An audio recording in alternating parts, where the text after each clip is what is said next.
древнейшие авторы еще с античного периода рассматривали Кавказ как многоликий, многоязычный и так далее. Хотя на самом деле, если мы берем в таком этнокультурной аспекте, это в большей степени одна этнокультурная общность. А также мы можем говорить об одной историко-культурной общности и этнокультурной общности. То есть по своему происхождению, генетическому происхождению, в большей степени Кавказ представляет этнокультурную общность. Какие народы? Если мы говорим связаны именно своим происхождением с Кавказом. Хотя, когда мы говорим, в принципе, это кавказские народы, нет, это условно, потому что все, которые проживают на Кавказе, они кавказские народы. Но есть народы, которые родились на Кавказе, скажем так, да? Обычно это делится так, обычно ее делают северокавказская языковая семья, или раньше говорили иберийско-кавказская языковая семья. Туда включали, значит, 3 группы: абхазо-адыгскую, нахско-дагестанскую и картвельскую. Это было, значит, да, это теория известного грузинского лингвиста Чикабавы, это в 40-е, 50-е годы. Но потом, уже после того, как было более глубокое исследование языков кавказских народов, такими исследователями, как Мачаларяне, там, грузинские, издающиеся грузинские лингвисты, Ганкрилидзе, Церетели, Климов, да, вот эти лингвисты, известные лингвисты мирового масштаба, то есть они доказали, что квартвельская группа не относится к кавказской языковой семье. Это отдельная языковая семья, эта языковая семья более близко афроазийской и индоевропейской. Отдельную кавказскую языковую семью представляет абхазо-адыгская группа и нахско-дагестанская. Но это тоже, ее называют северокавказской, это тоже условно, потому что представители, носители этого языка проживают на Южном Кавказе, тоже в более древнюю эпоху они проживали на территории всего Южного Кавказа. Поэтому был введен такой термин в научную литературу исконно кавказские языки, исконно кавказские народы. Автором этого является известный антрополог, этнолог, археолог, заведующий отделом этнографии, то есть заведующим отделом народов Кавказа Института этнографии Академии наук России, это Сергей Арутюнов. Исконно кавказский язык, это более соответствует, мне кажется, все-таки, чтобы понять, этот термин более отражает кавказские языки, кавказские народы, и кто не является не кавказскими. То есть этим кавказскими языками относятся Абхазия, Базели, адыги, давайте так тоже сейчас надо будет здесь определить, когда я буду говорить адыги, черкесы, это один народ. То есть, так случилось, что адыгейцы, черкесы, кабардинцы, они все являются, у них самоназвание адыги. Они считают себя единым народом, они являются единым народом. И на название черкесы. Но, живя в одном государстве, они имеют 3 этнонима. Там адыгейцы, черкесы, кабардинцы. И как являют 3 субъекта в этом же государстве. В общем-то, уникальное такое явление. В принципе, это искусственно сделано. Например, в советский период этот народ был разделен на 3 субъекта. И, к сожалению, пока еще это остается, но это адыги. То есть мы не будем уточнять, там это карчаи, черкесы, кабардинцы, там, адыги. А вторая группа – это нахские народы, это чеченцы, ингуши, бацбийцы, цова-тушины, которые проживают сейчас на территории современной Восточной Грузии. Это тушины, цова-тушины, кистинцы, да, вот этот, они составляют бацбийцы, тоже отдельную подгруппу нахские. И дагестанские народы. Дагестанские, кроме кумыков. Кумыки – это тюркоязычные народы. То есть, но помимо, значит, вот этих 2 групп, есть еще вымершие языки, хатские и хультауратские. Хатские – это наиболее близкие к абхазо-адыгской группе. и хуррито-уратский, бритский, нахско-дагестанский. То есть где-то около 8-7 тысячелетия, допустим, да, до нашей эры, это был один проязык. Одно племя, допустим, сейчас скажем тогда. То есть вот эти народы, которые, ну, условно говоря, произошли от одного отца и матери. Разделение их начало происходить где-то уже на рубеже 6-5 тысячелетия до нашей эры. То есть выделяются западно-кавказская, это или восточно-причерноморская, это хатская, абхазо-адыгская группа вычленяется, и восточно-кавказская или западно-прикаспийская, это хуррито-уратские, нахско-дагестанские языки. То есть, ну, они составляют единый такой, единую общность, общекавказскую. Кстати, это впервые было высказано известным археологом Евгением Крупновым. Где-то в 3-м тысячелетии до нашей эры две крупные археологические культуры на Кавказе. Это Кураракская культура на Восточном Кавказе и Майкопская на Западном Кавказе.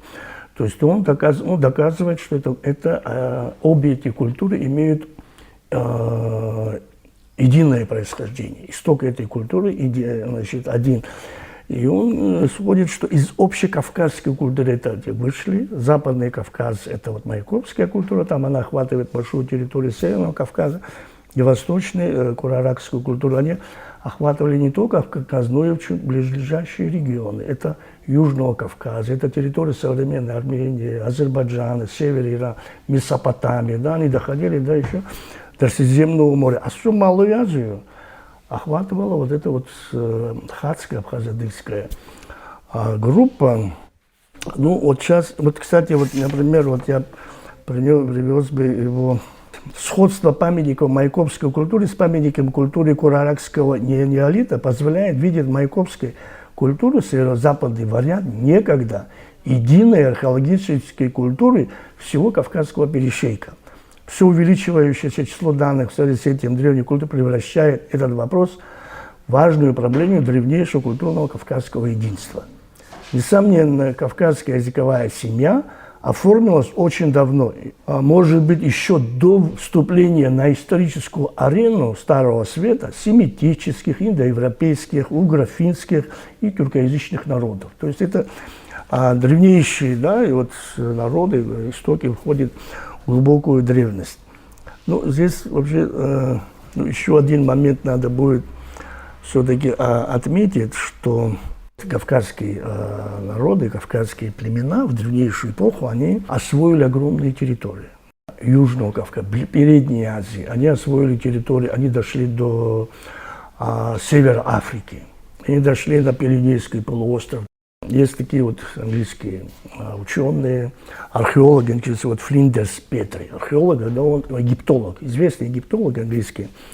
Он исследовал кости вот фараонов, когда он исследовал, он антропологически, и вообще все эти письмена, когда он исследовал, он просто в 2 словах сказал, что пришел к выводу, что эти люди выходцы с Передней Азии, с территории, где проживали хуррито-ураты, хуррито-уратские, Месопотамии. Значит, антропологически они близки к переднеазиатскому типу. Антропологически, значит, влияние очень серьезное, там, религиозное, там, да, вот, технические такие влияния, когда он выявил этнографические там, имена божеств, имеют истоки уже на Кавказе.